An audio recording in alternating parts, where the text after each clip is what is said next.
ದಕ್ಷಿಣ ಕನ್ನಡ ಜಿಲ್ಲೆಯಲ್ಲಿ ಆಗ್ತಿರುವಂತಹ ಕೋಮು ಗಲಭೆಗಳು, ಅವುಗಳಿಗೆ ಪರಿಹಾರ ಹೇಗೆ, ಶಾಂತಿ ಸ್ಥಾಪನೆ ಅಲ್ಲಿ ಹೇಗೆ ಅನ್ನೋದ್ರ ಬಗ್ಗೆ ಚರ್ಚೆ ಮಾಡೋಣ. ಈಗ ಶರತ್ ಮಡಿವಾಳನ ಕೇಸು ನೀವು ಇದು ತುಂಬಾ ಒಂದು ಚಿಕ್ಕ ನೋಟವಾಗಿ ಮಾಧ್ಯಮಗಳು ತುಂಬಾ ವಿಷಯಗಳನ್ನು ನೀವು ಈಚೆ ಹೇಳಿಲ್ಲ.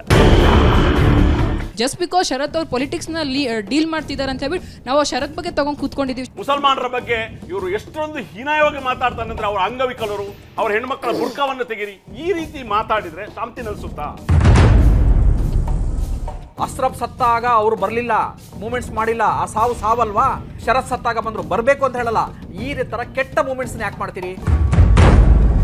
23 ಕೊಲೆಗಳು ಕರ್ನಾಟಕ ರಾಜ್ಯದಲ್ಲಿ ಕಾಂಗ್ರೆಸ್ ಅಧಿಕಾರಕ್ಕೆ ಬಂದ ನಂತರ ನಡೆದಿದೆ ಅಂತ ಹೇಳಿ ಕೋಮು ಪ್ರಚೋದನಕಾರಿಯಿಂದ ಮಾದದ್ದಲ್ಲ. ಶೋಭಾ ಕರಂದ್ಲಾಜೆ ಕರೆ ಕೊಟ್ಟಿದ್ದಾರೆ, ದಲಿತರನ್ನ ನೀವು ಮದುವೆ ಆಗಿ ಅಂತ. ದಲಿತರು ಪುಕ್ಷಟೆ ಬಿದ್ದಿದ್ದಾರಾ ನಿಮಗೆ? ಮಶೂಕ್ ಅನ್ನುವಂತ ಒಬ್ಬನಿಗೆ ಮಿಥುನ್ ಅಂತ ಒಬ್ಬ ಚೂರಿ ಆಗ್ತಾ ಇದ್ದ, ನನ್ನ ಕಣ್ಣ ಮುಂದೆ ನಡೀತಾ ಇದೆ. ಶರತ್ತು ನಿಮ್ಗೆ ಬೇಕಾ ಅಂದ್ರೆ ನಿಮ್ಮ ಕುಡಿನೇ, ಅಸ್ರಫ್ ನಿಮ್ಮ ಕುಡಿನೇ, ಯಾಕೆ ನಿಮ್ಗೆ ಅರ್ಥ ಆಗಲ್ಲ ಇದು? ಈ ವಾರದ ಅಖಾಡದ ವಿಷಯ: ದಕ್ಷಿಣ ಕನ್ನಡ ಜಿಲ್ಲೆಯಲ್ಲಿ ಕೋಮು ಗಲಭೆ, ಶಾಂತಿ ಸ್ಥಾಪನೆ ಹೇಗೆ?